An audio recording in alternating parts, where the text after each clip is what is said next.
გასულ წელს საქართველოში განხორციელებული პირდაპირი უცხოური ინვესტიციების მოცულობა 7.6%-ით გაიზარდა. ქვეყანაში 2025 წელში $1.680 მილიონი FDI შემოვიდა. როგორია უმსხვილესი ინვესტორი ქვეყნების შემონათვალი, რომელ სექტორებში ჩაიდო ყველაზე მეტი ინვესტიცია და როგორ აფასებენ კერძო სექტორის წარმომადგენლები ქვეყანაში არსებულ საინვესტიციო გარემოს.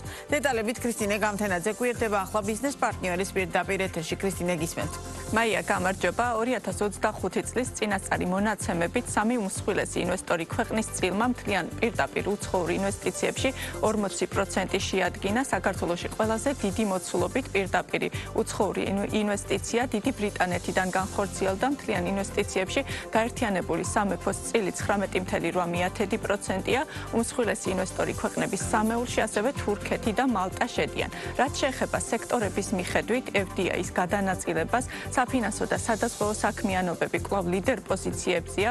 ამასთან პირდაპირი უცხოური ინვესტიციების ყველაზე დიდი მოცულობით უძრავი ქონების, ტრანსპორტის, დამამუშავებელი მრეწველობისა და IT სექტორებში განხორციელდა.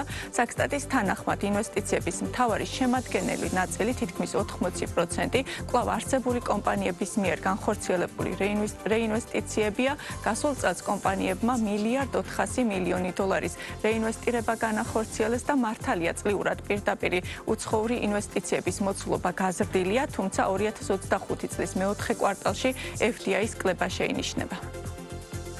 2025 წლის მეოთხე კვარტლის მონაცემებით საქართველოში განხორციელებული პირდაპირ უცხოური ინვესტიციების მოცულობამ $392 მილიონი შეადგინა.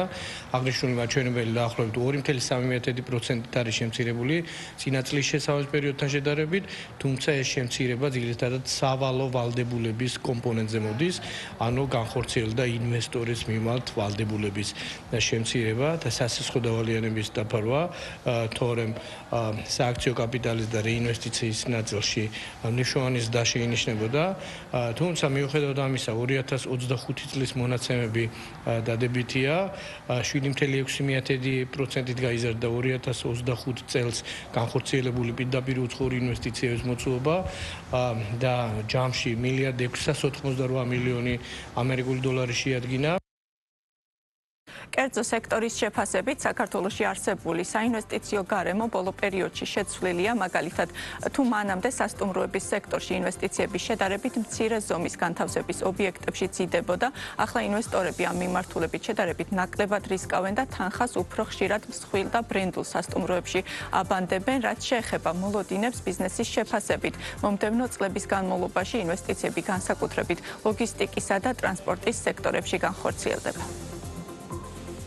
ინვესტირება ხდება ახლა ამ წუთისთვის ბრენდულ მაღალი ხარისხის სასტუმროებში, რადგან ამ სასტუმროებს უფრო დიდი შემოსავალი აქვს და უფრო მეტი ნდობა აქვს სტუმრების და შესაბამისად რო იყო ხომ ესეთი რომ პატარა შემოსავლებით 3-4 მილიონის ფარგლებში სასტუმროს გავაკეთებ და ამ ინვესტიციით შემდგომში ამ დავატრიალებ და ისე ფულს ამოვიღებ.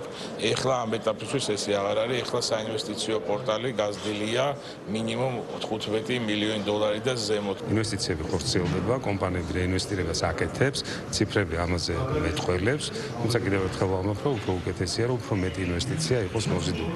მათ შორის $7 მილიონი არის დაანონსებული ძალიან მსხვილი ინფრასტრუქტურული პროექტებისთვის, მათ შორის ანაკლიის პორტი, თბილისის ახალი, ანუ ვაზიანის აეროპორტი 2021 წლისთვის და რა თქმა უნდა აღმოსავლეთ დასავლეთის დამაკავშირებელი ავტომაგისტრალი, ხო, ჩქაროსნული.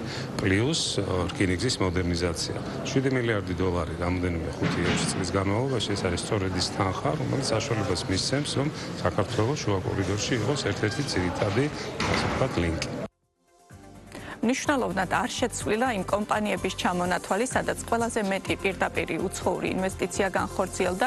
ათეულში ბორჯომი, მაგთიკომი, თბილისი ენერჯი, ჯორჯია, აკვალია და სხვა ისეთი კომპანიები ხვდებიან, რომლებიც ქვეყანაში უკვე წლებია ოპერირებენ.